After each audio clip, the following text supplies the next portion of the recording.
is beautiful. I love Jesus, I do. But he's a man, and he was the Son of God, just like I'm the Son of God, you're the Son of God, fucking every man is the Son of God. And ultimately, that's what he meant by it. So he wasn't saying, and Immaculate Conception, I'm sorry, I don't buy it.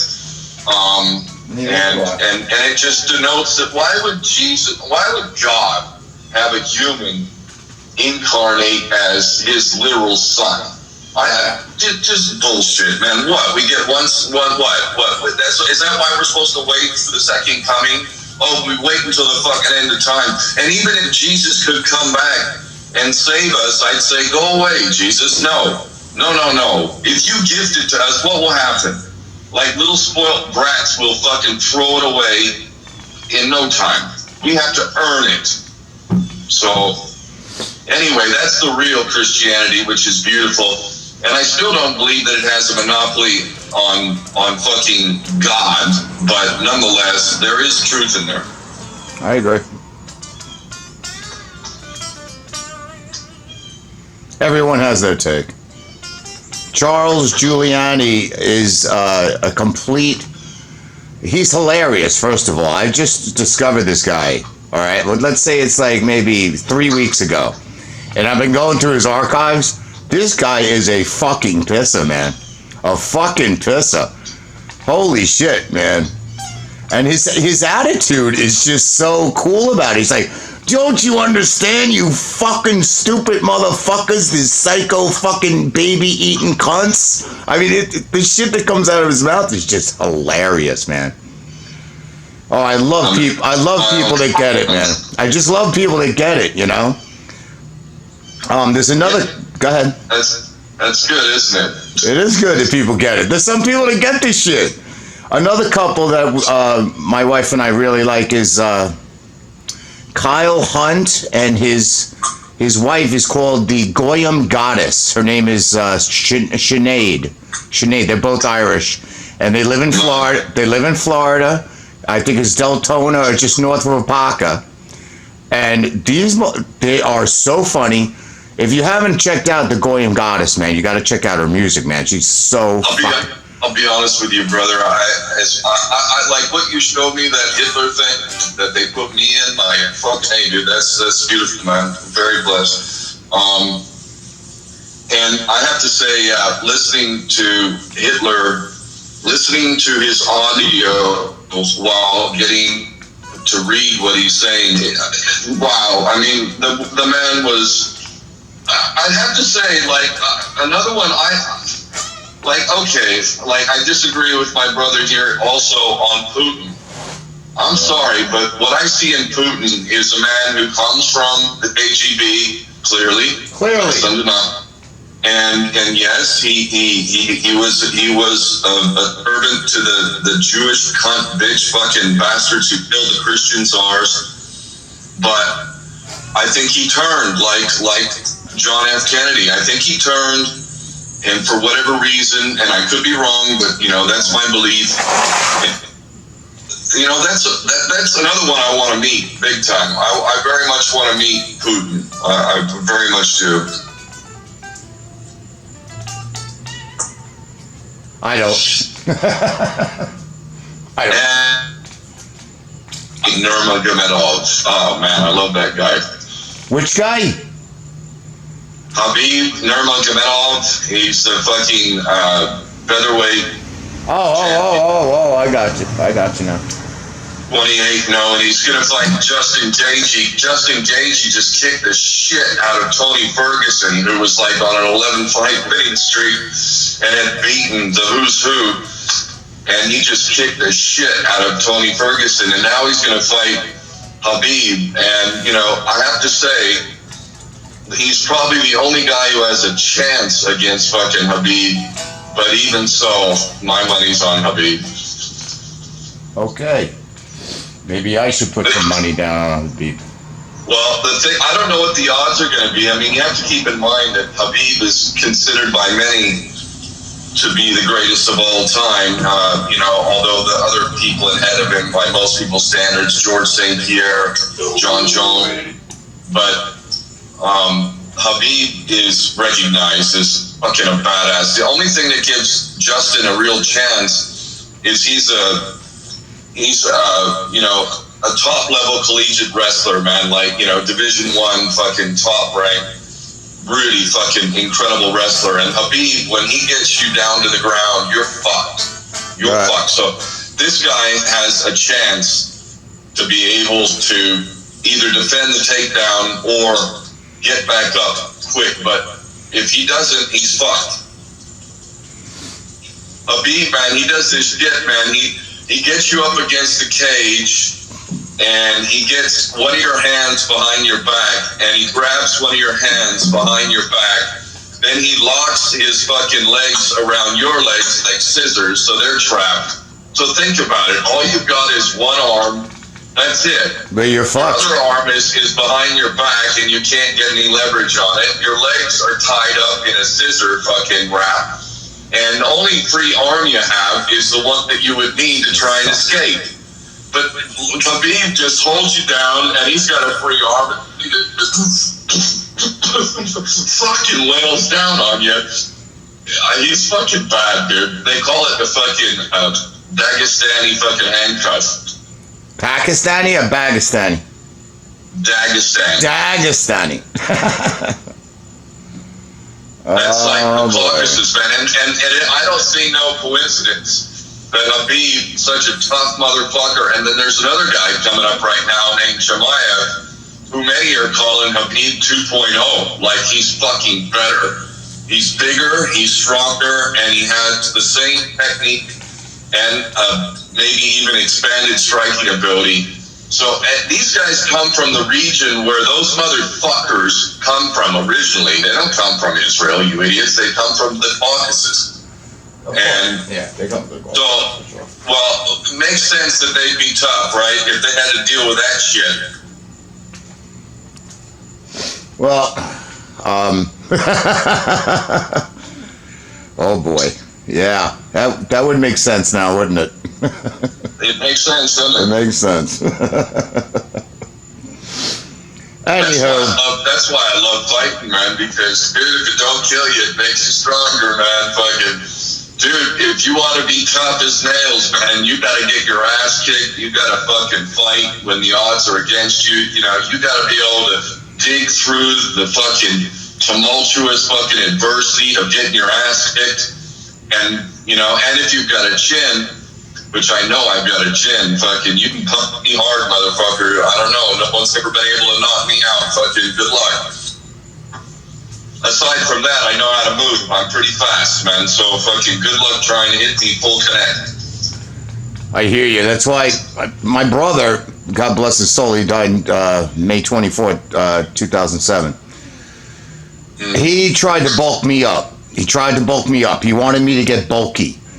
All right, I was 6 foot and about, let's say, 165. I was a long distance runner, and he's like, Steven, you gotta come in and get bulked up. All his buddies are in there drinking and bulking up and shit.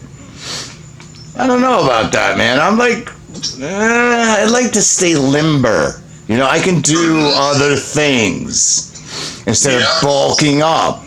So my big mistake was I just started doing push-ups like mad push-ups.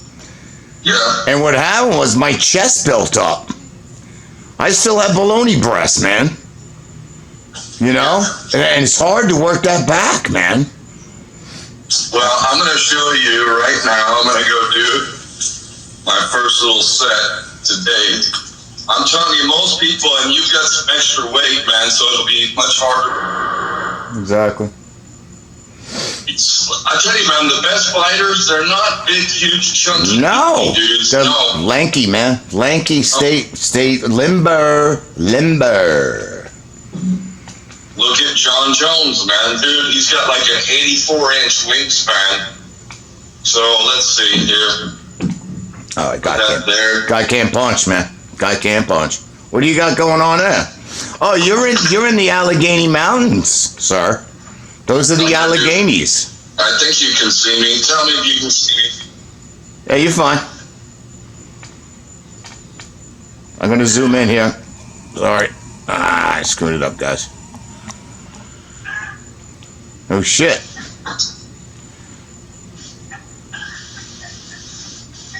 Oh, he's kicking my ass.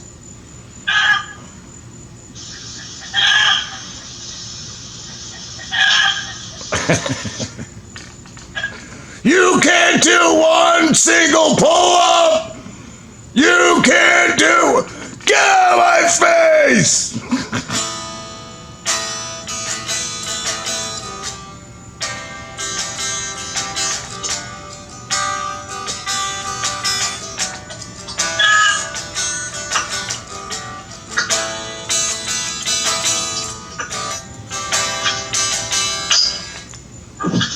That's what I'm doing now, fucking seven a set, but they're perfect pull-ups, man. I don't fucking kip.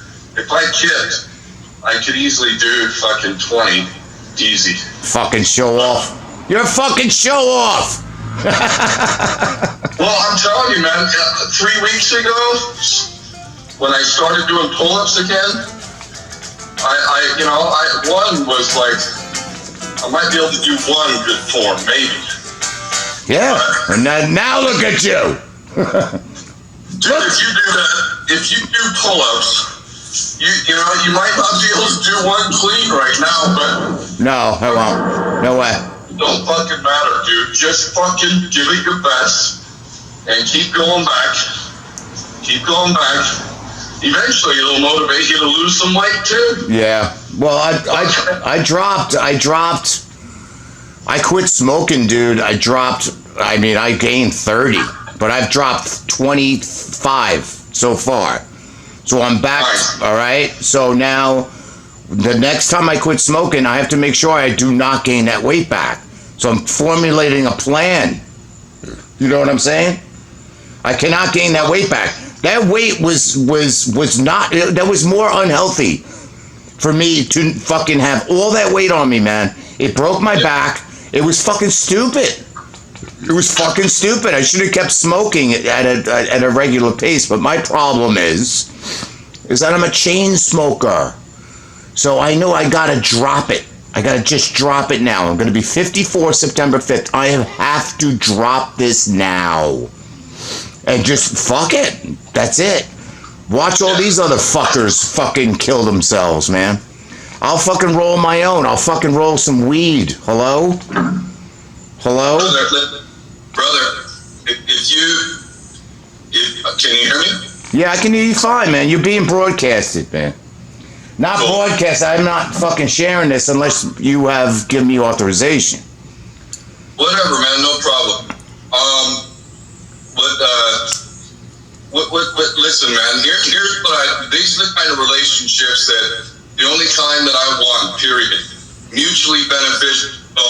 You help me make some money, man. Let me help you get in shit. Fuck yeah. Let's do it. Seriously, man. I know diet, I know exercise, and you don't need to work out fucking several hours. No. A half hour a day. Yeah, no doubt. Half hour. And you can split it up if you want, but, if you commit to a half hour a day, and ideally you just start off the day, just start off the fucking day, workout done. Yeah, exactly. That's what I do. Go for a walk. Just run a little bit. Whatever it is. Yes. You and me too. The area where I'm weak right now is cardio. Yeah, and that's what I know why. All I need to do is go running 3 miles a day, whatever. Boom, done. I'll get my cardio back in no time. But I know this from dancing, because if I play a track right now, dance. You can see how I can move too, man, which I'm using body movement in fighting during dancing. Foot movement, upper body movement, evasiveness, in, out, fucking covering distance, blah, blah, blah. Dude, there's many ways to work out and have fun. No doubt. I hear you. I like to throw a frisbee. I like to run and throw footballs. Yeah, I go to the beach and run around with these young kids, man. You just pick the most athletic one, and you throw the ball 70 yards. He goes, "What the fuck?" And he tries to throw it back, you know, and you just run back and forth. Even if it goes in the water, we gotta get that. You know what I'm saying? And it's great, man. You get in the water. Swimming, to me, is the best fucking exercise ever. Because you can always do everything in the water that you need to do. Do you understand? You understand. Yesterday, funny enough, you said that because yesterday I had quite a workout because my friend, I thought I was doing what I'm doing today all day yesterday. Flag, Sorry? No. I'm just I'm creating a video for the world. Okay, so I'm draping an Irish flag behind you, sir. He Listen. he took me to a lake. And I was like, oh, fuck yeah, man, the beach, and I love it. So I went, and there was a swimming area, and it was like 200 meters. And there was a guy, an old guy, swimming back and forth real slow, but boy, oh boy, dude, that shit will keep you fit. He was an old geezer, and he was doing well. But I swam that whole thing, and I swam a good half of it the other way. Well, and I tell you what, man, the good thing about swimming is that you are sweating. Your body is, yes, but you're cooling off at the same time, like hypercooling. So you don't feel like if you were to do this equivalent amount of work in air, you'd be sweating your ass off. But in the water, your body's getting naturally cooled, and you're able to do even more. No doubt. And it was the best cardio workout I've had in a while, man. Fucking really, really good. Plus, you have to hold your breath a bit. And, like, the best fighters, oftentimes, they'll train at high altitude to get less oxygen. Because if you train at high altitude, and then you come down to normal pressure at sea level, dude, you're going to be able to kick gas on people who haven't done that. Agreed. Your body's used to less oxygen, man, and you're doing the same workouts. Agreed. I used to do a lot of butterfly work. I was a butterfly swimmer. I used to do a lot of diving and stuff because I had the slim body, and I was very dexterous. I could do 1.5, like, backwards easy, So I love the water. I'm inland now. I had to move down here with my wife, and I'm inland, and I feel like in a corner. I feel like claustrophobic because I'm not near the ocean.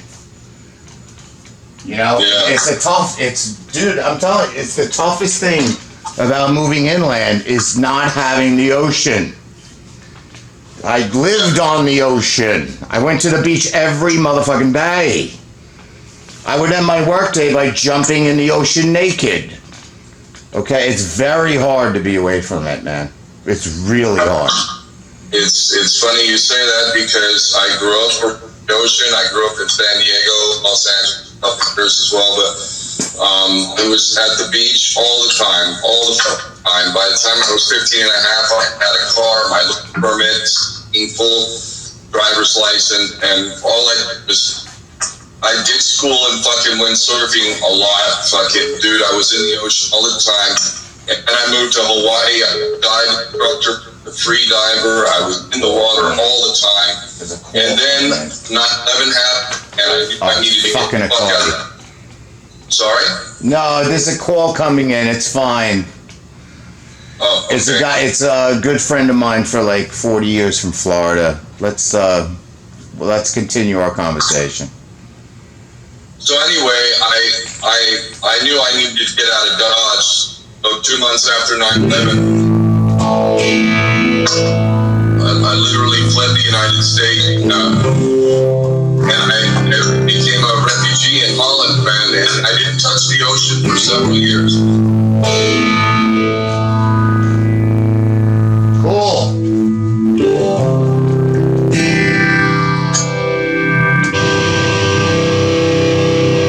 We're gonna have to get a little loud. Oh, they call me Steve the Cops are coming for you, brother. the cops literally come every motherfucking day because of this tyrannical cunt that moved in over here with her lesbian fucking friend. Okay? She walks down the block, okay, because we have adjacent properties, okay? And I have lots of speakers, all right? I sold off most of them, but I still have the best left, right? So she comes every motherfucking day. After I get out of work at like whatever time I want to, because I make my own hours. But it's always like around, 3 o'clock or so. I start getting going with the loud music. Start cooking dinner, play a guitar, whatever it is. And she fucking walks and knocks on my door every fucking day, dude. It's fucking hilarious. I looked the other day, I'm like, I ain't answering that. And sure as shit, she calls the cops from the fucking, the street. She calls the cops from the street and waits for the cop to come to make sure that the cop is talking to me. And the cop comes up and goes, Steven. All right, so this is the greatest.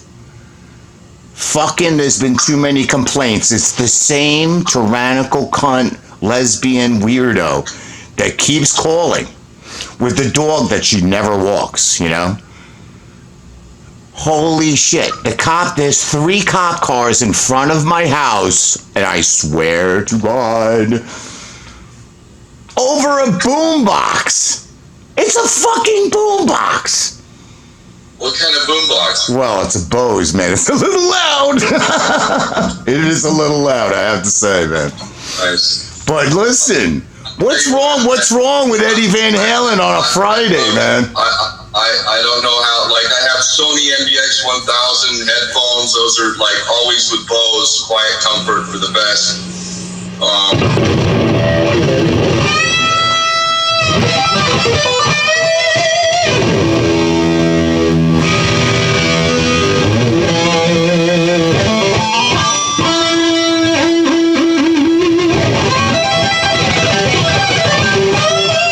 That's all I have to say.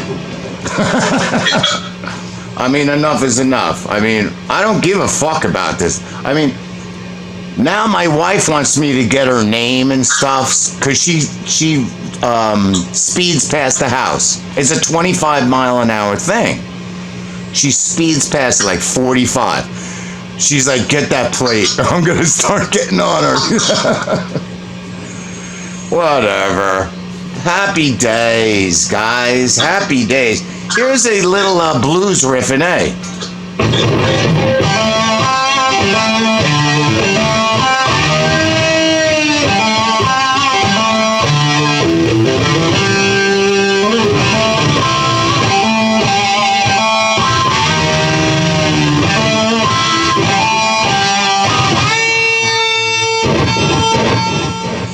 I mean, it gets me so mad, though.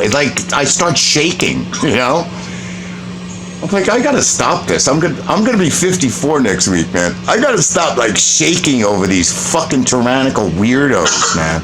You know what I'm saying? Let me tell you a story, man. I was in the Cheyenne Indian Reservation a couple months back, and the guy who I met there was a mechanic, and I did the work done on my car. We ended up making good friends. He invited me to stay in the camper. I told you this. Right. And so I ended up staying. Sorry about that. Keep going. Sorry about that. Wrong. And so he said to me, he told me about this man who was like a mentor to him. Keep in mind that my friend, my host, Leif, he'd been through it all, man. He's Indian, he's alcoholic, drug, domestic violence, all of it. He's been through all of it. And he's survived it and come out the back end a really good man.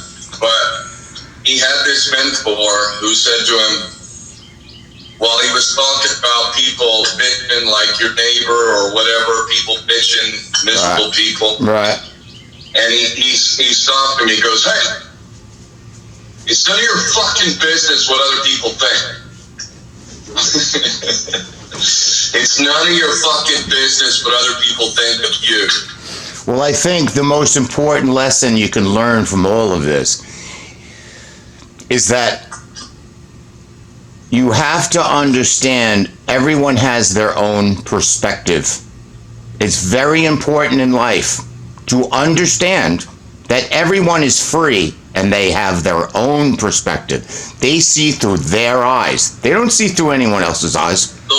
So Steve, why get upset over what your fucking neighbor This is what I'm talking about. I gotta stop that. Fuck them. That's what I'm saying. Yeah. It affects my soul, and it shouldn't.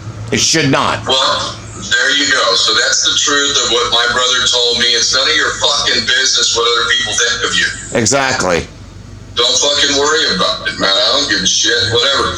When the cops come, I'll deal with them, and I'll be polite, and I'll state the law, and blah, blah, blah, and we'll go there. All right, well, here it is, dude. I come from New York, man. All right? And we would play. Go ahead. I forgive you. Thank you. But we would send power cords up 8 floors, okay, in a squatters building in Alphabet City in New York, man, just to get up there to play rock and roll. And this is 1990 something or other, 1991, 92. Let it be. Listen, Ken, I got like 1 minute left on my SIM card, so why don't you sum this up, because I want to post this, if you don't mind. Yeah, no, man, it's a pleasure. I look forward to coming down and paying homage to that Confederate flag and blah, blah. You know, man, real people, man. I'll take it on an asshole over a lying nice person every fucking time, but you seem like a nice, honest dude who probably we can get into an argument today, man. That's fun. Let's do it. I love the 80-20 rule. If you're 80-20, you're invited over, and you can have a fucking drink with me, man. Listen, we're going to let this one go. Thanks for talking, dude. And I'm not hanging up the phone yet. I'm just coming down to the end on the little recording here. Everyone, start waking the fuck up, you motherfucker!